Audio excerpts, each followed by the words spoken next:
With Metro by T-Mobile, your hard-earned money goes further.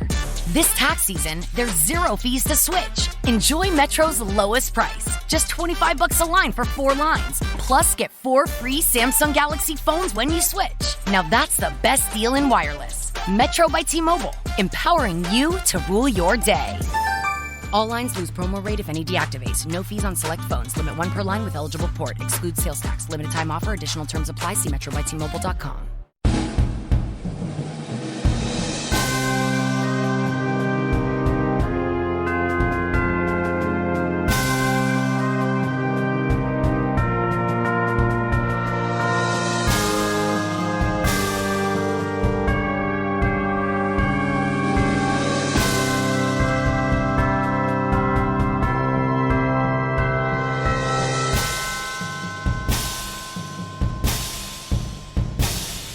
Good evening and welcome back to another night at the Round Table. Tonight we're reviewing the 2013 found footage horror film Willow Creek, written and directed by Bobcat Goldthwait and starring Alexi Gilmore and Bryce Johnson. Gentlemen, introduce yourselves. What's up, y'all? I'm David from the Blurry Photos podcast. Sup, y'all? It's me, Singer from the This podcast. Thanks for staying in the 90s with me. Nice. Sticking by. Professional hour. Well, that would make me Derek Hayes of Monsters Among Us podcast. And as I said, this is Nights at the Round Table. Gentlemen, what did you think of this film? Well, before we begin... Justin, let's start with you. No. Before we begin, I am actually going to be having a drink during this episode. I am sending you guys a picture of it, and it is related to the topic. I'm going to be having a Sierra Nevada Bigfoot barley wine style ale. I've had that. It's all right. I've nice never Foley had it. work. Thank you. It's got a nice pour to it. How is it, Derek and Justin? You guys both had that. Not good. Yeah. Barley wine. Yeah. Very sharp. Yep. Very sour. Oh, Yep. I don't like sour beers. Yep. Hard to drink. This is going to be a fun episode for me. Justin's going to be real quiet. His mouth's going to be puckered closed. It's going to be a better episode then. I like this. I thought this was actually kind of delightful to watch. It's different than a lot of the stuff that you see out there, and it's different in a good way. As far as a found footage picture goes, I'm not a huge fan of shaky cam and stuff like that, but the way they did it in this film, it makes it more real and more relatable, and it really draws you into that world. And one of the things that we'll talk about later a little bit was I loved how they took these long shots, and it was just one take, of one setting, and they were there in front of the camera, and they kept going like several minutes at a time. And that's not easy to do. It's not easy to take a whole thing on camera, when it's rolling and you've got a scene to do, and to keep it going like that. It's not easy. And I thought that was a really cool aspect of this, and it lent itself to additional things that I bring up later when we bring a guest in here. But I thought it was a lot of fun and had a nice build to it, and really put you in that world of hunting for Bigfoot, out there going from happy-go-lucky to happy-go-sad. Real quick. Happy-go-smashy face. Yeah. Justin, what did you think? So you shot us this idea for this particular movie, and it's one when I saw the not the trailer, but the poster for it, I was like, this looks very familiar. Like, I swear I've seen this image before. So watched the movie and was very impressed, and was kind of like, how have I not seen this sooner?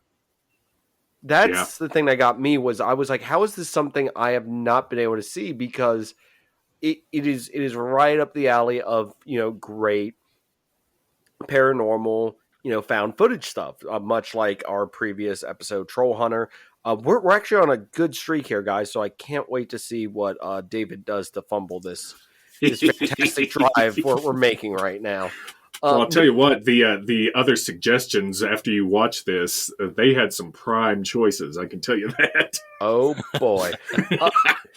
But no, I thought this was great. Of course, found footage works really well for this, and it's something to where it's done in a way that is done right, per se. It's not something like, I'm just going to use this as an example, Cloverfield, where I feel like I'm getting motion sickness every 5 seconds from someone not being able to hold a camera properly. Yeah. So this is better. Yes, it does have some moments where there's shaky cam because stuff happens, but no, I thought it was great, and I kind of like, as is said later on, you can sort of almost lead to your own conclusions with some of this stuff, which I find interesting. I'm gonna take another drink of this ale. Barley wine. That's a brave choice. I really enjoyed this movie. I watched it right when it came out. I heard about it being released and was pretty excited to lay eyes on it. And this is probably my third time watching it, I would imagine. And it holds up decently. It's much better the first time, which most films are, but especially found footage films. And I should point that out, that not only is this a Bigfoot film, but it's a found footage film. So the cast and crew are up against two humongous hurdles. It's difficult to make a good found footage film anymore, and it's near impossible to make a good Bigfoot film, apparently, because no one else has seemed to be able to do it. So they already had the 8 ball behind them, but I was pretty pleased with the execution here. It holds up as far as like the Bigfoot world is concerned, or the legend of the creature. I think they stick pretty well with that. They don't really go on any crazy excursions with the story. It was good stuff. Maybe we should do a synopsis before we go any further. Is that? Yes. Yeah. Okay. So essentially what we have here is, like we said, it's a found footage. And there's two characters, Jim and Kelly, boyfriend and girlfriend, driving up from who knows where to Willow Creek near Six Rivers National Park in California, Northern California. And they're shooting a documentary about finding Bigfoot. It's just the two of them. They're using a handheld camera. They're visiting the town of Willow Creek.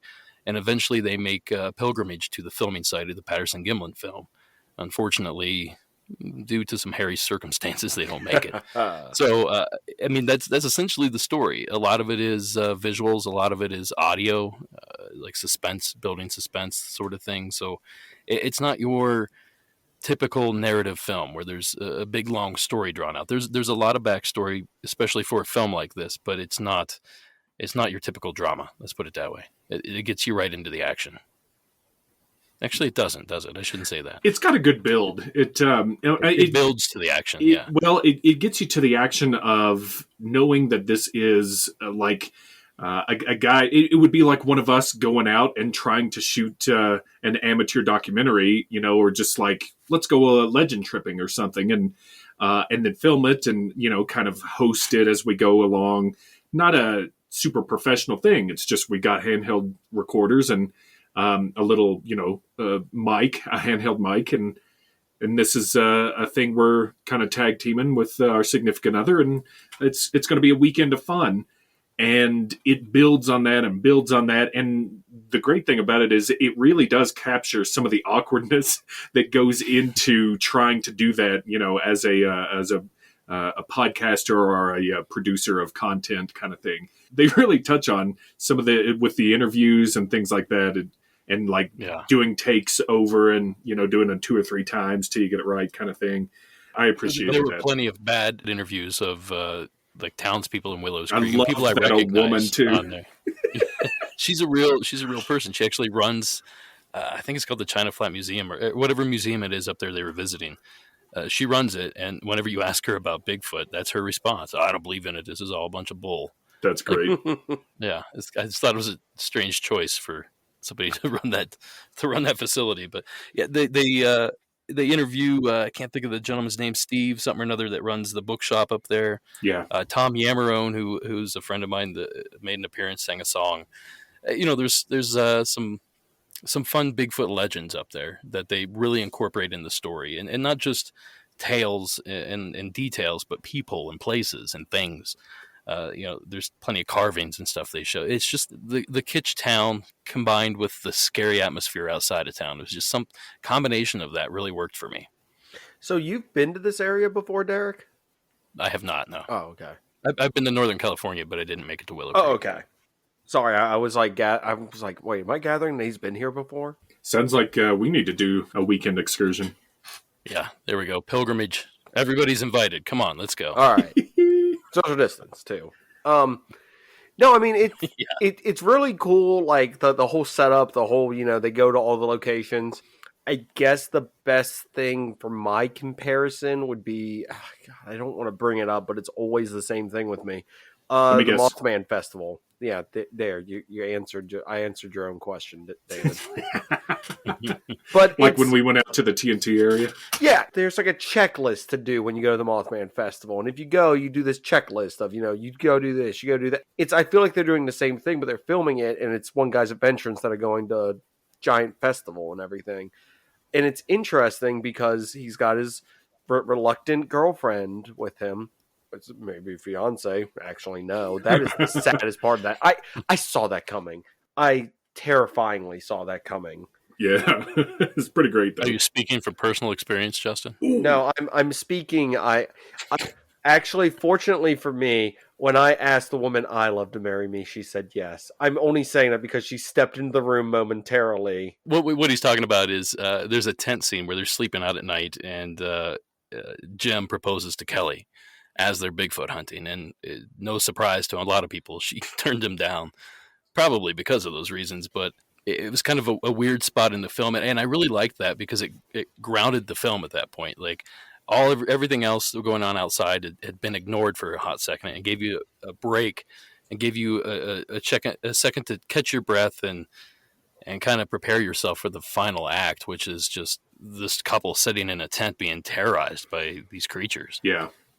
It's great. It's great. That long, and we talk about this later, but the shots that are they're stationary, they're long, they're quiet, and we haven't said, I don't think we've mentioned yet that about Bryce, but we talk about how that is not really done that much anymore and how good it is. It's such a good tool to use, especially in a horror film where you have that silence and the ambiance of the environment, and that's all you have. And then you're kind of experiencing it with the people on screen, in the story. Yeah. And it makes it so much more visceral to watch. It's really fun.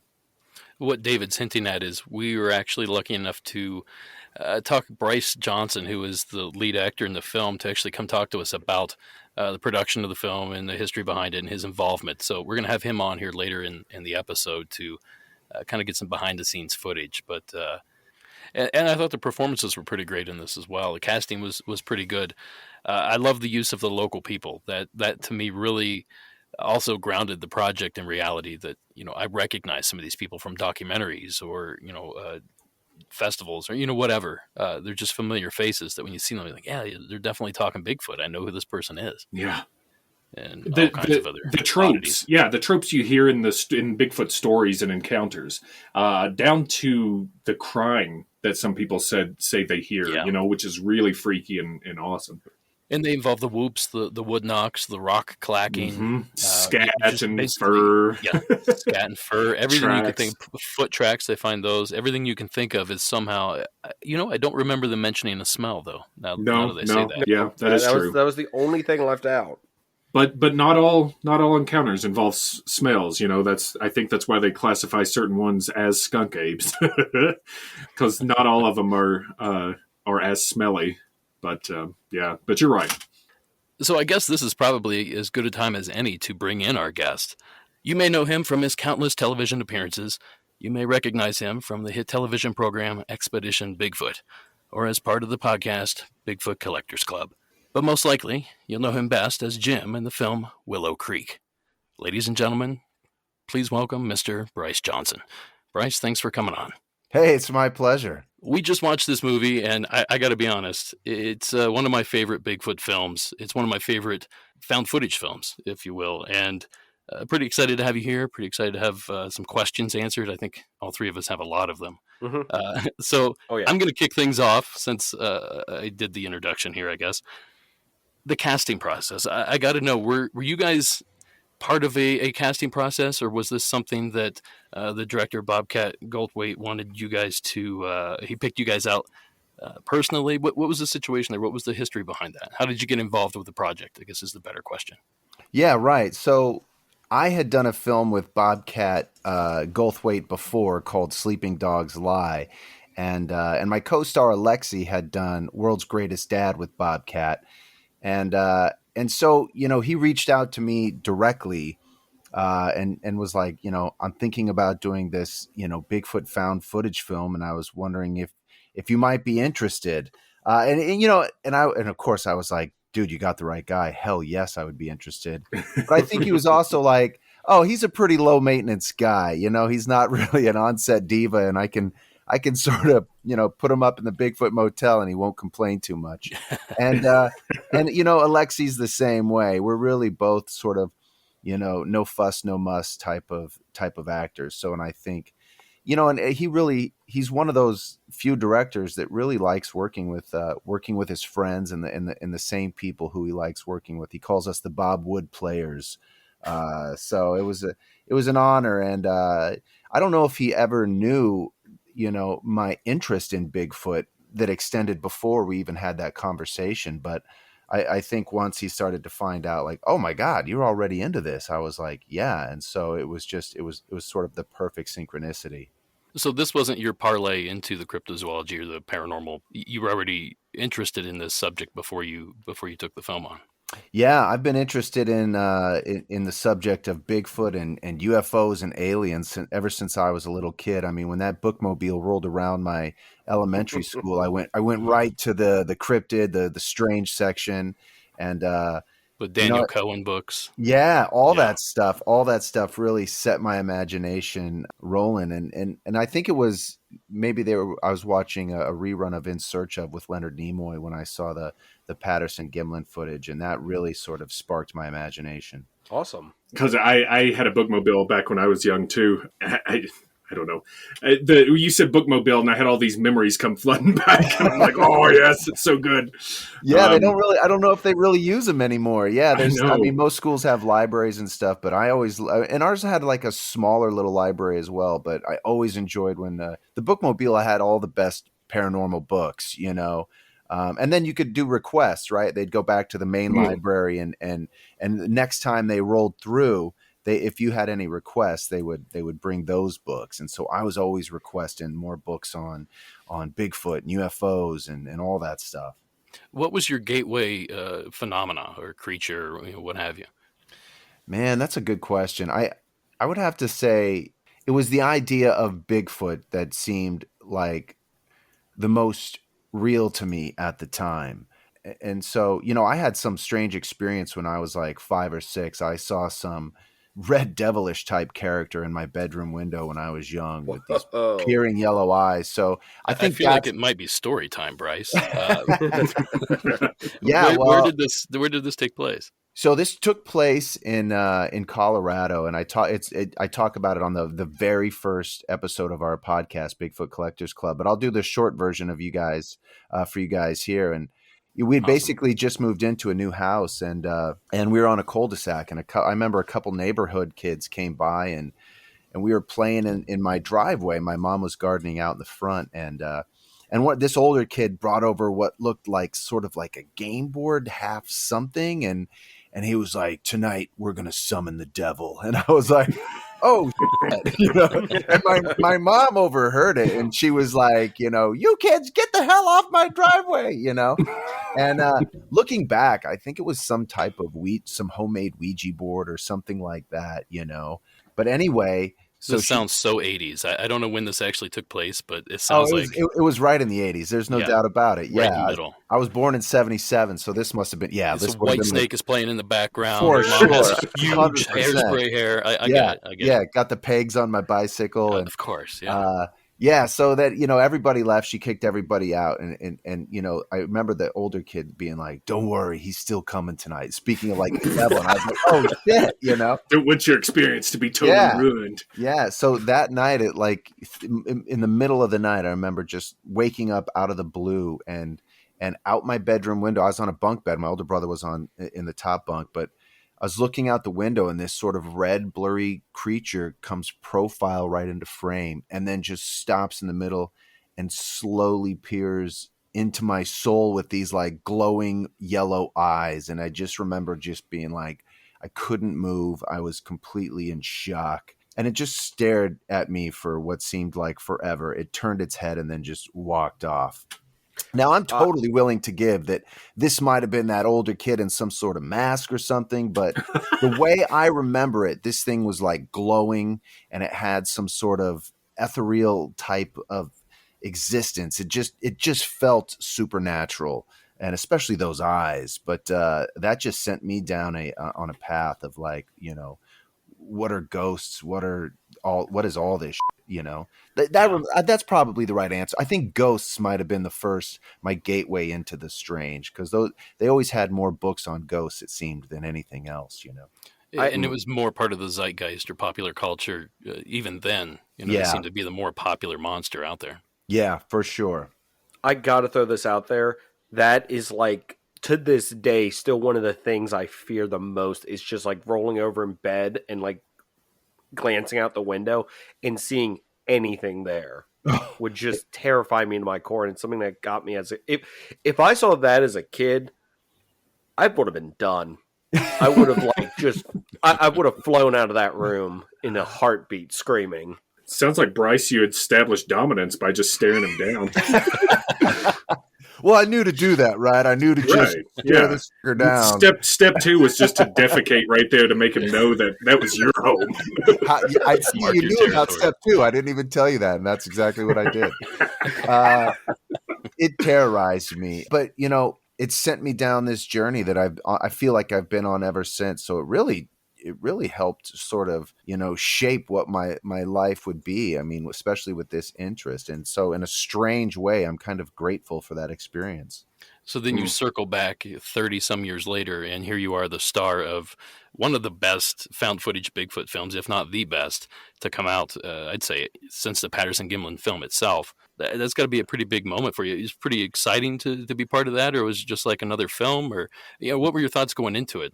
No, not at all. Well, first and foremost, I'm so proud of that film, and I'm so glad that it stands out and as a great Bigfoot film, because I've seen a lot of the Bigfoot films, and there's a lot of shitty Bigfoot films out there. There's a few really great ones, Legend of Boggy and a few other ones. But so looking back, I'm just so pleased as punch that people dig this film. And, it all really goes to Bobcat, because I think he, as a kid, he always loved the Patterson-Gimlin footage too. And so I'm really playing him in that movie. And and so, look, I can't give Bobcat enough credit, because I think that guy is just such a, I hate the word genius, but I just think he was taking a chance making a found footage film. He had never done one before. And I think his impetus was always like, I like this genre, but I hate how there's all these edits. And it feels like, if someone picked up this camera that someone, found a found footage film, and they just hit play, that's what he wanted to. He's like, that's what I want to create. It instead of like all these cuts and edits. It's like, who picked up this camcorder and then went back and edited it and released it? He's like, I'd never made sense to me. Son of a bitch, that's who did that. Right, exactly. So that's one of the things I really loved about this was the super long shots. Just one single shot, and it's so long. And I had to. I was wondering if you guys, like, how much of it was scripted, how much of it was improvised? Yeah, well, a lot of it was improvised. And so when Bobcat gave us, it was really more of a film synopsis. It was about 12 to 15 pages of really the beats of what he wanted to happen. And and just to give you an example, like, those beats just included like tent scene, something happens, and that's it. That didn't say 20-minute tent scene, Yeah. So we really just, so much of that was created while we were filming. And, a lot of that dialogue is our own. And Bobcat would be there the entire way, just sort of like, okay, we need to hit sort of these moments. And he had it all in his mind of what he wanted to happen. And so, there's only 67 edits in that entire film, which is just unheard of. So that was really his goal, was to like make this feel like somebody picked up the camera, and they were store grade camcorders. We only had 2 of them. We never had to use the backup one, but he bought it at Best Buy. You know, he wanted it to be like so authentic, authentic, sure, right? Yeah, that's awesome. And that's me basically doing. So I'm like almost a cinematographer.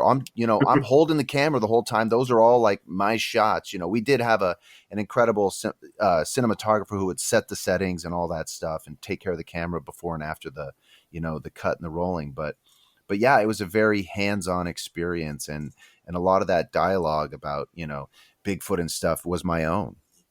It looked like the environment itself played a big part in almost a character, where you guys are, especially at the end, your 2 characters are lost and you're, walking around the Manzanita scrub or whatever that is.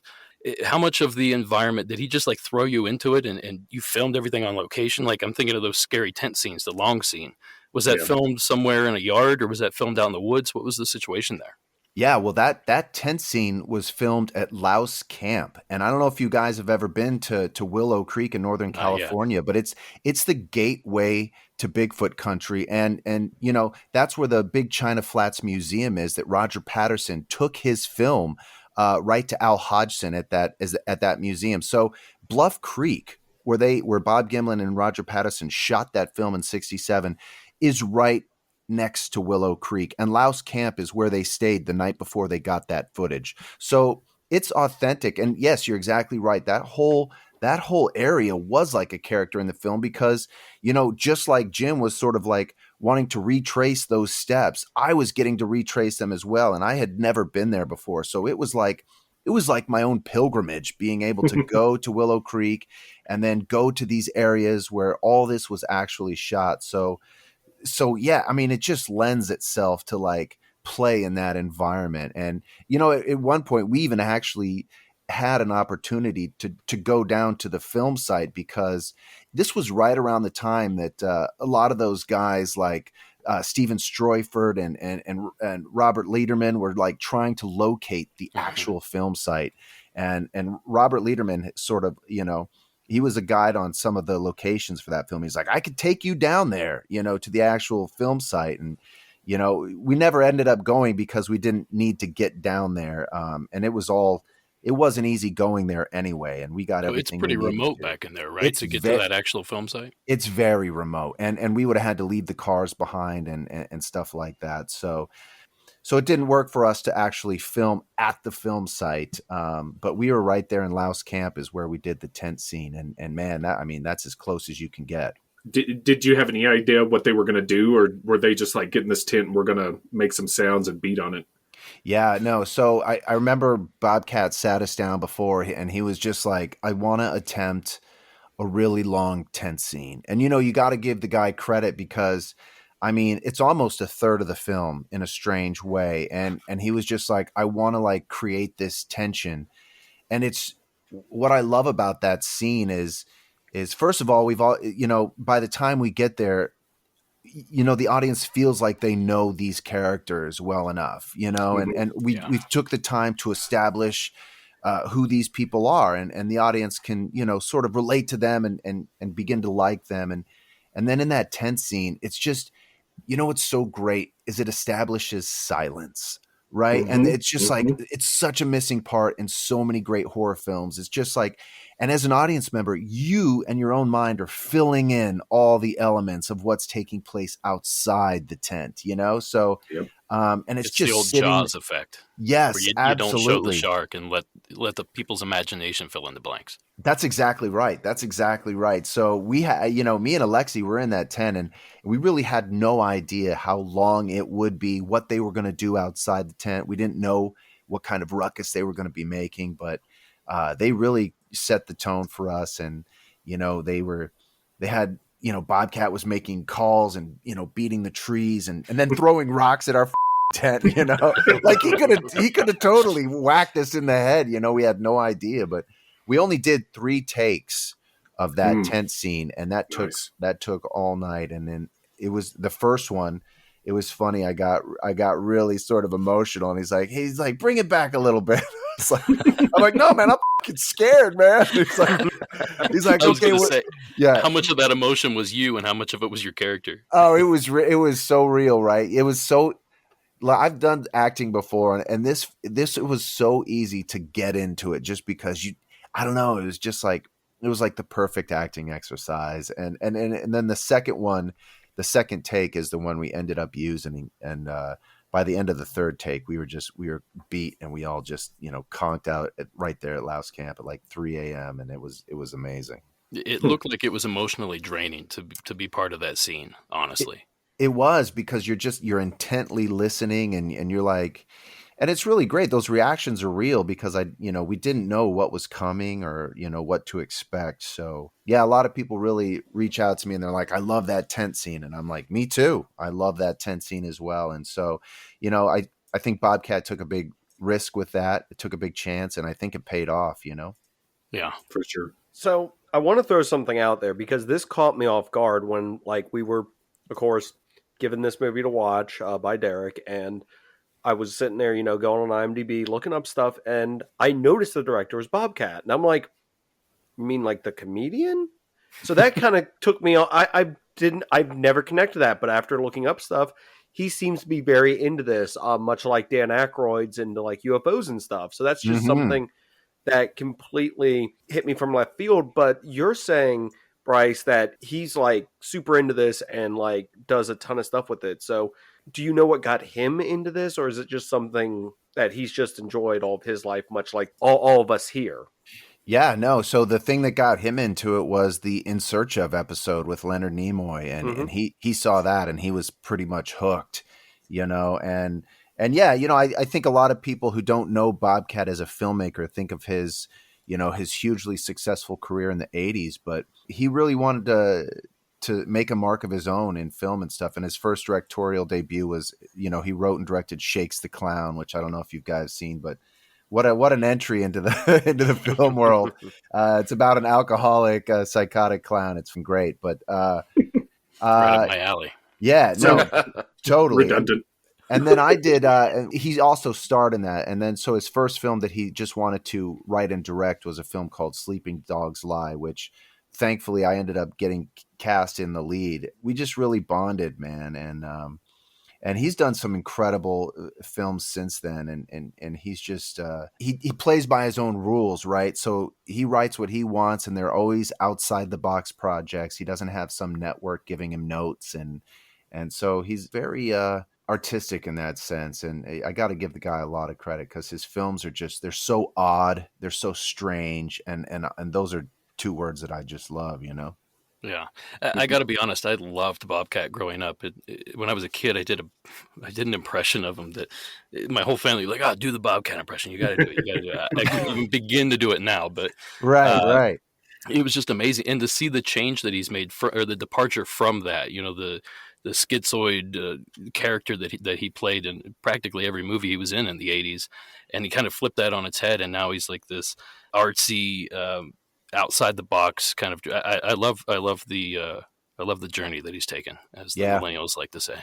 Yeah, me too. I know he's got at least a few more, if not a dozen films in him. So, and they all have something to say, that was, I often would ask him about writing, like, what's your process? And he was like, well, you got to start with something that you want to say. You have to want to say something. And so, it's a great way for him to use his voice. Are there any more cryptozoology or paranormal themed films in his wheelhouse or coming? Oh yeah, he's talked to me about trying to do some alien UFO one, and I'm like, and I'm always feeding him ideas and stuff like that, and we've gotten close to collaborating on something. It hasn't come together yet, but we're just waiting for the right moment, I think, to maybe do something like that. But I know he wants go out to the Joshua Tree and shoot for a couple weekends. And... yeah. Sounds great. Something very much maybe like Willow Creek, but in the genre of aliens and UFOs. And I know he would, put an original spin on it, Yeah. Now, I'm going to circle back here a little bit, and I hate to keep taking over all the questions here, guys, but did they ever show Sasquatch or Bigfoot in this film? I went back and watched it again this morning, and I do not remember seeing... you see I'm going to call it the Bride of the Forest. I don't know what you want to call the character there. We'll talk about her in a minute, but do they actually show Bigfoot anywhere? And if not, did they have a suit at any point that they just didn't end up using? Or No, he always knew that we were never going to show the monster because as soon as you do, at least in his opinion, was it kind of ruins everything else, right? So I agree with him completely. it's like you're going to hang your hat on what the creature looks like as opposed to the film. And where he's like, if I don't show this thing, each individual audience member can just fill in the blanks of what they think this creature looks like and is. So he never set about making up a suit or anything like that. He always knew that he was just, not going to show the monster, and I was like, that's great, because as I'm sure you guys have seen, a lot of the Bigfoot movies that do, you're like, that's right where they go wrong. They're like, oh, well, you lost me, And they do it in the first 10 minutes too. That's the bad part. Right. I can Just think wait of till the a end. perfect example of that we may have discussed on this very show. The man who killed Hitler and then the Bigfoot. Yes.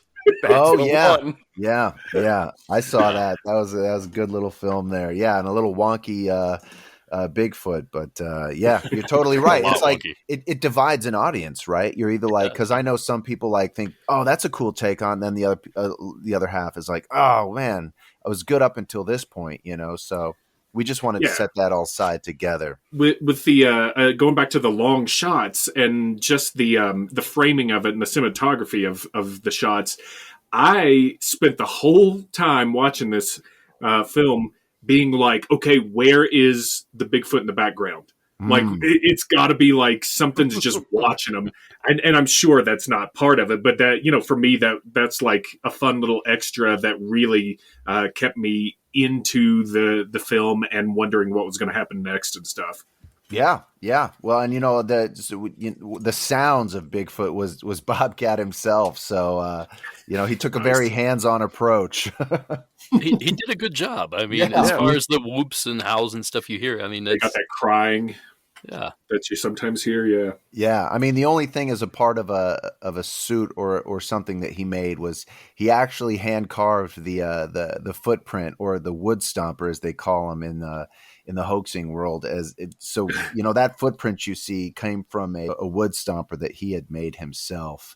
And one thing I found incredibly interesting was, so when we stopped, when we cut rolling, and I was like, I saw a cameraman put this wood stomper on and try and like make these tracks. He was trying to make tracks, and he was having the hardest time just walking, let alone doing like a big stride. And then forget about making an impression, an inch and a half, 2 inches, 3 inches into the soft sand. And it was like an aha moment. I was like, holy shit. And I just realized like how authentic a lot of those trackways that people like Dr. Jeffrey Meldrum have studied, and guys like Cliff Barrickman. I was like, it was almost like Bigfoot became realer to me even at that point, because I got it, right? Like, you can't just go around in one of these wooden feet and create these trackways that have spontaneity in them, that are dug 4 inches, deep into the mud, and have like these 5-foot strides. It's next to impossible, Yeah. So it was really like I was like just blown away by that. And it became a real light bulb moment for me that, man, there's something to this mystery. And I've always believed that there had been, but that was a real like, wow type of moment. People always think that, you just slap those feet on and go take off running and you can fool everyone. Yeah, not the case. The people that are being fooled, some of them are seasoned trackers or, outdoorsmen that know the ground, that know the terrain, and they can just take one look at it and say, this isn't a wooden footprint or anything like that. This is something flexible, something biological. Oh yeah, I mean 100%. And you see the guys, I won't list them here, who have said, "Oh yeah, those were my footprints," and they're showing you their wood stompers, and you're like, "Give me a break," Yeah. First of all, that looks so hokey and hacky, and let alone to think that this old man is out there, fooling everyone. I don't think so, Yeah, and the places where they find them too, it's incredible. Yeah, 100%. So I do want to throw this out there because, I mean, watching the movie doesn't answer every question you're probably asking yourself. Right. And I'm given the opportunity to sort of kind of voice my opinion now on this. My thing was, I'm like, well, they don't ever show a Bigfoot. And this whole situation of like the one woman in the woods, the guy being like, you need to turn around, you need to get out of here. I'm like, is there something darker going on where there's not actually a cryptid? And that's what they're trying to hide. Like there's some cult or something back there. But like I said, the movie doesn't give you any evidence of that. So I'm like, I don't know. It was just some own head thing I was thinking at this while I was watching it too. Yeah, well, here's another example of great filmmaking, right? It could be all those or nothing, right? Exactly. You as an audience member are left to fill in the blanks, but I know. So in Bobcat's mind, there was a creature, there was a Bigfoot, and he did take a bride or a sex slave, and that's what you see in the end, and that's these women that go missing, and in my mind, at the end, he kills Jim, and he takes Alexi's character for his own, this Bigfoot creature, and the guy that turns us around. It's great, right? It serves as like a red herring, in a sense, like, oh, is this some like, deep woods marijuana operation or Right. that guy could have served multiple functions, right? Like, is he part of this, like, is Bigfoot intelligent enough to like hire heavy or is this guy just protecting like some marijuana crop, or something more devious or something more nefarious? Yeah, exactly. Yeah. Now as far as the Bride of the Forest, I listen to Bigfoot Collectors Club whenever I can, and you know everything. You seem to have your fingers on the pulse of everything paranormal.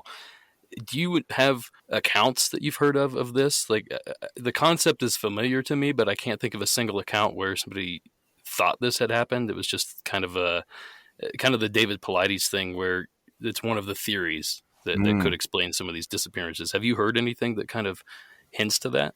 Well, thank you so much, man, first of all. And yeah, we've talked about this on the podcast, and so there's a great book written by a guy named Joshua Cutchin and Timothy Renner. It's called Where the Footprints End, Bigfoot and High Strangeness. And there's a chapter in there about women in white and how it might be related to the Bigfoot phenomenon. And we talk about, we had Bobcat on the podcast, and we're like, did that happen subconsciously? Did you know about, sort of the women in white and their relationship to Bigfoot? And he was like, no, not really, but it's funny because that missing 411 stuff was some of the inspiration behind using that missing person and that woman. So he was familiar with David Paulides' work, and I think that inspired some of the, the missing persons aspect of it. It just happened to be a woman, and yeah, I don't know. It's an incredible chapter in that book, and I highly recommend it. But yeah, there seems to be some sort of relationship. Not many, but people have seen these strange ethereal type women in white. And who knows what is going on there? Yeah. I mean, there's the connection with the UFOs and Bigfoot as well that people talk about all the time, where they see the odd lights or the orbs or whatever with the sighting of the creature itself. So, it could be women in white, it could be aliens. Who knows where these things are coming from, I guess. Yeah, I'm with you. I don't know what to make of that's why I use the term phenomenon, because I think there's more to it than just an unconfirmed North American wood ape in the woods. I mean, there's too many accounts of this high strangeness aspect that goes along with Bigfoot, and you just named a few of them, right? Like these strange balls of light that people see. I've talked to witnesses who said they've seen the creature materialize and dematerialize in front of their eyes, and then you have this cloaking phenomenon. It's so strange, and you're right. There are quite a few cases of people seeing these creatures either before or after seeing some sort of anomalous light in the sky, whether it's a craft or just some strange light in the sky. So I don't know. And, I know it kind of bugs a lot of researchers because it doesn't really fit inside their little box. But this is what I love about that subject, right? Is like, if you try and stick anything into a box in the paranormal, whether it be ghosts, cryptids, aliens, UFOs, you're not going to get close to the truth, nowhere near it, Yeah. And it's, for me, it's looking at all these accounts and all these people's experience and finding that one strange detail that might parallel some other detail that you hear about in in somebody's out of body experience or somebody's mystical experience or somebody's UFO sighting, that you can find these patterns, you know. And John Keel sort of felt that same way, that all this stuff was somehow related in some strange way, and he housed it under the term ultra terrestrial, you know. And I don't know if Bigfoot falls into that category, but I mean, it certainly hits some of the markers at times. To certify my nerd cred, if I may, real quick, Bryce, I just want to thank you for your work on the Hulk versus animated movie and the Doctor Strange movie for lending your voice, and also the several video games you have been in as well. Oh, thanks, man. Yeah, that's another credit I'm extremely proud of. I love the character of Doctor Strange and Magic with a K. I don't know. I dig that character, and I got really lucky landing that role. But thank you, man. I really appreciate that. I love playing games. I love video games. I love that Marvel universe, and so that was an honor. All right. I know you kind of hinted at it, but I'm sorry. I'm going to derail this even worse now. Favorite superhero? Oh, well, it has no doubt about it. Doctor Strange, man. Just the idea Perfect. that, I mean, opening up portals, using magic. I mean, that's what I want to do. Awesome. Great to hear. Bryce, I was wondering about how long it took you guys to put this together, filming wise. Yeah, great question. So by the time Bobcat knew he had the cast together and stuff, we all road tripped from Los Angeles up to Willow Creek, the Six Rivers National Forest, and we shot everything in about 8 to 9 days, which is unheard of. And our crew was 7 of us, right? It was me, Alexi, Bobcat, our cinematographer, our sound guy, Frank, our producer, Amy, and her little brother, who served as ukulele man and our NRPA.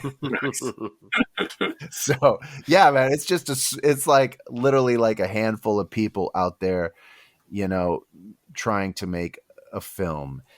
And if it wasn't for the vision, you know, and it sounds so easy to do, but if it wasn't for Bobcat's vision of what he thought something like, you know, this found footage film could be, I don't think it would have came together. And it was so synchronicitous, my love, because, and I'll just add this, like, we're very much those characters, right? Like, I'm very much Jim, right? Like this believer who thinks there's something to this Bigfoot thing, and my girlfriend who's just like very skeptical about the whole idea, you know? So it lends itself to that sort of truthfulness, because in a strange way, we really didn't have to do too much. Did you improvise the ring? Oh yeah. Oh no. So Bobcat knew that was one of the things, right? He was like, nice. You know, that was one of the things in the script. This guy's going to propose and she's going to turn him down. It makes it more endearing. You know, it really levels it off. Totally. Yeah, I love that too, right? Because how many times, I mean, you know, yeah, I don't know. That just added such a dimension to the character. She's like, maybe if this guy wasn't hunting Bigfoots, she would have said yes, right? It was like the one sort of caveat that she's like, I can't do it now. No, but you're right. Like, I think having a vision, going into that with a plan, you got to know, because you can't just throw everybody in the forest and be like, improvise getting a Bigfoot attack, you know, like, it's gonna kind of devolve into chaos. So yeah, it's good to hear it, and nice that Bobcat has that vision and stuff and can really put that together. I don't think it's an easy thing to do. No. Yeah, well, thank you. You know, and I said, and I'll say it again, like being a Bigfoot fan and stuff like that. It just kind of tickles me that I have this film that I think holds up, and I'd like to think in the, you know, in the canon of Bigfoot movies, it stands out at least as one of the better ones. And so I'm extremely pleased by that. Absolutely. Well, I'm definitely a big fan. And we really appreciate you taking the time to come on and talk to us. But before you go, I do have a quick question about, did you experience anything up there while you were up there for 8 or 9 days? You were tromping through the woods. Did you guys see anything strange? Did you pass a footprint? Some sort of stick structure, anything that would suggest that maybe that thing's up there? Yeah, that's a great question. And, I've told this story before, but so there's one point where we're driving down this very steep road, and it's where Alexi and my character enter the wilderness. We leave the car behind, and we start making our way down to the supposed film site. And it was at that time that we were filming that I felt like something was watching us, and all the woods got really quiet, really, really quiet, and this sense of dread sort of washed over me.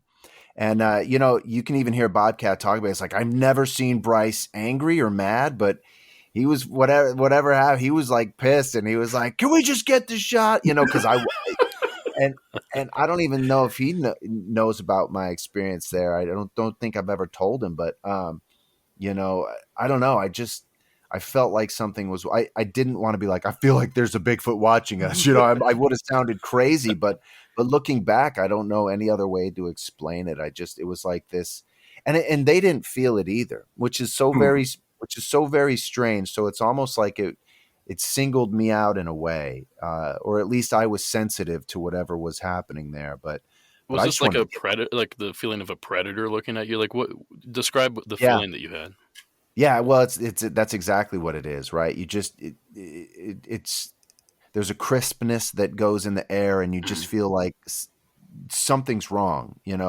Something's happening that shouldn't be happening right now. And the forest got really quiet, and you know when you just feel eyes on the back of your head, you feel like something is watching you, and it was just a sense of dread, and I was really uneasy about it. But I'd like to think that maybe there was something, maybe a Bigfoot watching over that scene take place. I don't know. Looking back, that'd be pretty bear, sweet. Maybe, or mountain lion, or hillbilly.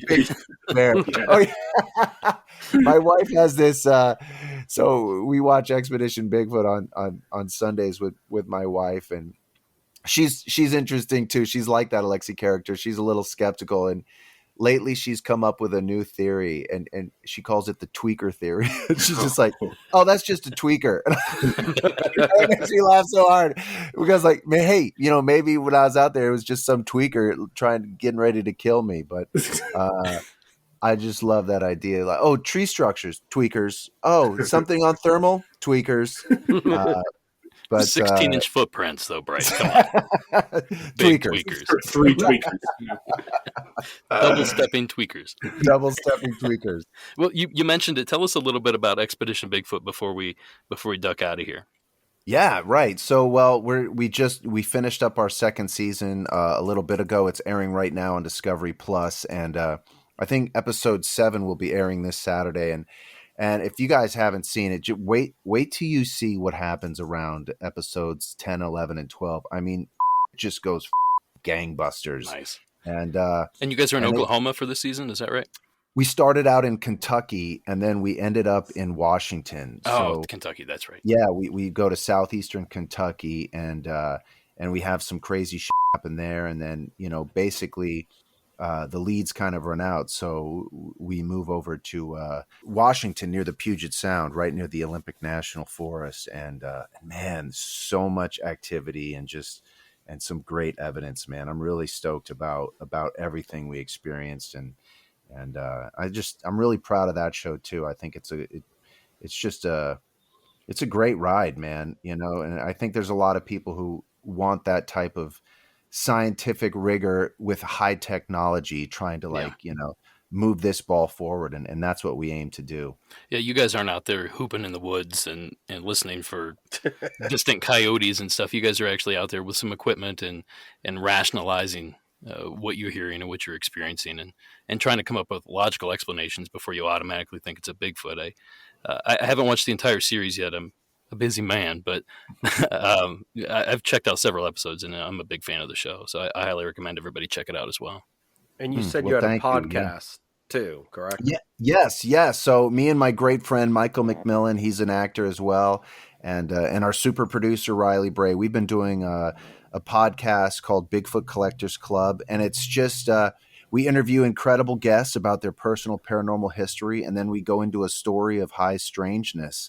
and we just finished our 150th episode, and we don't take ourselves too seriously, and we're very serious about the subject. We all have a huge passion for strangeness and the unknown, and we've always just been ourselves. And I think a lot of people try and take it very seriously, as it should be, but I think comedy is also a great gateway into this subject for people who aren't into it. So we like bringing people who are on the edges of this thing and bringing them into the world of high strangeness and say, come in and listen to this story. And what do you think of this? And they're, so it's a great thing to do. I love that show. And yeah, check it out. Like I said earlier, I listened to it, and I love when you guys have a guest on and you ask them, so what's your paranormal history? And, I don't have any. I don't have any paranormal history. But then they go on to tell you like 4 different stories that are jaw on the floor dropping. Like, what do you mean yeah. you don't have any? Like, everybody has a story, and you guys definitely show that every person you bring on has something strange that's gone on. Well, that has been one of the most eye-opening things too. I mean, first of all, I guess when we started this thing, I had couple concerns. One, I was going to be like, hey, we're going to run out of these stories of high strangeness. Isn't there only like 10 or 12 of these things? And wrong. I mean, we could go on forever. There's so many incredible encounters, abduction experiences, Bigfoot encounter. I mean, the list goes on and on and on. And then my second thing was like, what if these guests don't have any personal paranormal history? What if they just don't believe, or they've never been affected by it? Again, wrong. I would say like 90 to 95% of our guests, just like you mentioned, if they haven't had a paranormal experience personally, they know someone close to them who has. So this thing is like cancer, right? It affects everybody in a strange way. And I'm fascinated by that because we're all in this big mystery together, right? Nobody is outside of this paranormal mystery. Even those materialist reductionists who like to think, no, I'm just science-based atheist, none of that's all bullshit. Like, it's touching those people too. They just may not like to admit it as much, but or in a different way. Yeah, or in a different way, exactly. But this strangeness, this paranormal world, man, it affects all of our reality, and I'm fascinated by it. I can't get enough of the stuff. Well, we certainly appreciate you taking the time to not only join us, but to investigate all this stuff, get to the bottom of it, and going out in the field and doing stuff that we're not doing. We're sitting in our chairs, being comfortable and talking about this stuff, and you're out there actually looking at it. You're looking for it. So thank you so much for that. Thank you again for coming on the show. Please tell everybody where they can find you, where they can find Bigfoot Collectors Club. I know you already mentioned it, but for everybody with terrible memories, one more time. Yeah, well, thank you for that. And, I'm a big fan of what you guys are doing too. So I love your guys' work. I think I love this paranormal community. I think, it's a really great group of people, and I want to bring more people into it. But yeah, you can find me. I'm all over social media. I'm mostly on Instagram at Mr. Bryce Johnson. I'm on Twitter. Same for Bigfoot Collectors Club. And Expedition Bigfoot is airing at Discovery Plus, and you can find Bigfoot Collectors Club, the podcast, wherever you get your podcasts. So check us out. Awesome. Thank you, Bryce. Appreciate it. Thank you, Bryce. Thanks, it's my pleasure. Thank you so much, you guys. So, gentlemen, before we kick out of here, Justin, what do you think? Would you recommend this film to others? What did you think of the film overall? What are your final thoughts here? I would definitely recommend this film. It was great, like I said in the interview and beforehand. You can kind of lead to your own conclusions, even though there is, as was discussed, a director's choice for what happened. But I mean, it sets up like that there could be other things going on. I don't know. I really like that it kind of is kind of choose your own ending to what happened. I mean, one thing definitely happens, but there's multiple things that could be going on. You don't know because the movie, it's found footage. It is one person shooting it. It doesn't have a cut scene away to show what's going on somewhere else, but it's a very interesting film, and I think it's done fantastically. And he did hint at maybe more in the future, and I would definitely be down and very interested to see what comes next from their collaborations and their work together. To be in those films, starring Justin Zanger. Yes. Oh my gosh, yes! Background character expert. You're the dude on the ukulele. Oh, every time. I don't know how to play it, and I don't think that guy did either. Ouch. He sounded fired. David, David, what did you think of the film? I would recommend this. Yeah, I think I'll tell you why you at home listening would probably enjoy this. It's coming from the perspective that at least Derek and I are going into with the documentary that we're going to be starting up here soon to shoot. It was a neat thing to see people out there doing that kind of stuff and thinking, what would I do in that situation? It's as awkward as sometimes it can be when you do go out in the field and talk to people and try to, look like you're investigating and knowing what you're doing. So I think just for that perspective alone, I think a lot of our listeners will recognize what that's like, especially listening to us as, longtime podcasters. I think people will recognize that and relate to it and enjoy it. And if I feel like it hooks you pretty early on and you don't even realize that you've been hooked until you're, in Willow Springs with them and being like, well, that was a weird encounter kind of thing, and so I think people will get a kick out of this, and it's a good little thing to watch, if you're sitting there at night being like, well, I've already watched all of Bob's Burgers and I've gone through my I've gone through the new movies that are out. Let's and if you haven't heard it, I somehow I missed this one. It came out in 2014, I think. 2013, goodness. So I missed this one when it came out, and I'm sorry I did. Like it's a fun one, and I hate to. I'm sure it gets compared to the granddaddy of all found footage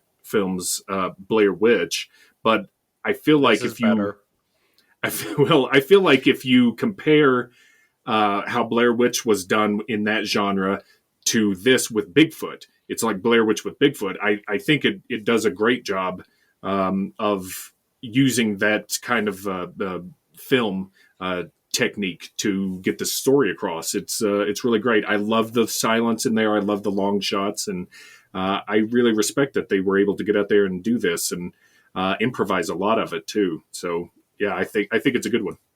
Yeah, I completely agree. If you're listening to this podcast and you listen to any of our work, you're obviously into the cryptozoology, you're into Bigfoot. This is the film for you.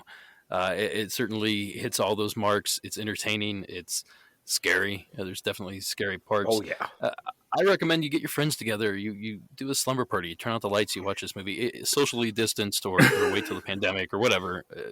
I don't want to get sued, but put plastic up between everybody. Actually, just put sheets of plastic or wear a plastic trash bag or something. Actually, I think with Amazon you can do like a party watch thing where you all watch it, like watch and chat with others. Oh, we should start doing that. Now we have to do that. Patreon reward. It's a watch party where we all kind of like Mystery Science Theater these bad documentaries and stuff. But this is a good in reality, one. You're just going to hear me snoring because I'm going to be out. All right, gentlemen. Well, a big thanks to our guest, Bryce Johnson. And until next time, I have been Derek Hayes of Monsters Among Us. I've been David Flora of Blurry Photos. And I've been Justin Zinger, very disappointed with this Bigfoot ale. Also of Zingness. Good night, everyone. Later. He's like a foot.